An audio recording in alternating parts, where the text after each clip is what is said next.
Bismillahirrahmanirrahim. Assalamualaikum warahmatullahi wabarakatuh.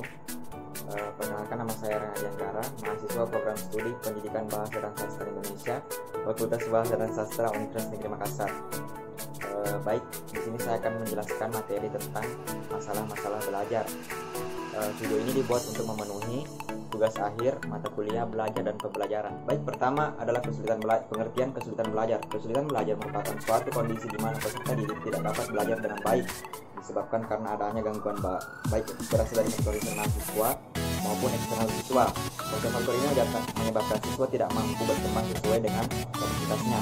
Sedangkan menurut Sunarta, kesulitan belajar adalah kesulitan yang dialami oleh peserta dalam kegiatan belajarnya sehingga berakibat prestasi belajarnya rendah dan perubahan tingkah laku yang terjadi tidak sesuai dengan partisipasi yang diperoleh sebagaimana teman-teman kelasnya.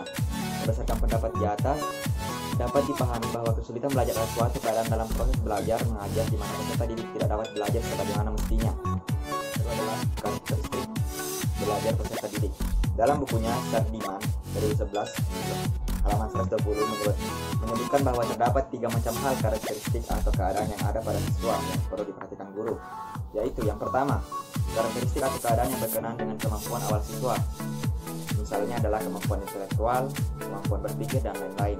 Karakteristik yang kedua adalah karakteristik atau keadaan siswa yang berkenaan dengan latar belakang atau status sosial. Yang ketiga adalah karakteristik atau keadaan siswa yang berkenaan dengan perbedaan kepribadian serta sikap, perasaan, minat, dan lain-lain. Poin yang ketiga adalah gejala kesulitan belajar. Menurut Clement yang dikutip oleh Hallahan dan Kaufman, terdapat 10 gejala yang sering dijumpai pada anak kesulitan belajar. Yang pertama adalah hiperaktif, yang kedua adalah gangguan persepsi motorik, yang ketiga adalah emosi yang labil, yang keempat adalah kurang koordinasi, yang kelima adalah gangguan perhatian, yang keenam adalah impulsif, 7 gangguan memori dan berpikir, yang kedelapan adalah kesulitan pada akademik seperti membaca, matematika, dan menulis, yang kesembilan adalah gangguan dalam berbicara dan mendengar, yang ke-10 hasil elektroencephalogram atau EEG tidak teratur serta tanda neurologis yang tidak jelas. Baik, poin yang terakhir adalah kriteria kesulitan belajar. Di samping bentuk kegagalan Mulyadi menetapkan kriteria kesulitan belajar sehingga dapat ditentukan batas di mana individu dapat diperkirakan mengalami kesulitan belajar. Yang pertama adalah tingkat pencapaian tujuan. Yang kedua adalah perbandingan antara potensi dengan prestasi. Yang ketiga adalah kedudukan dalam kelompok. Yang keempat adalah tingkah laku yang nampak.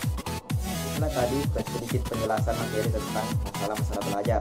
Lebih dan kurang yang mohon dimaafkan. Sekian, Assalamualaikum warahmatullahi wabarakatuh.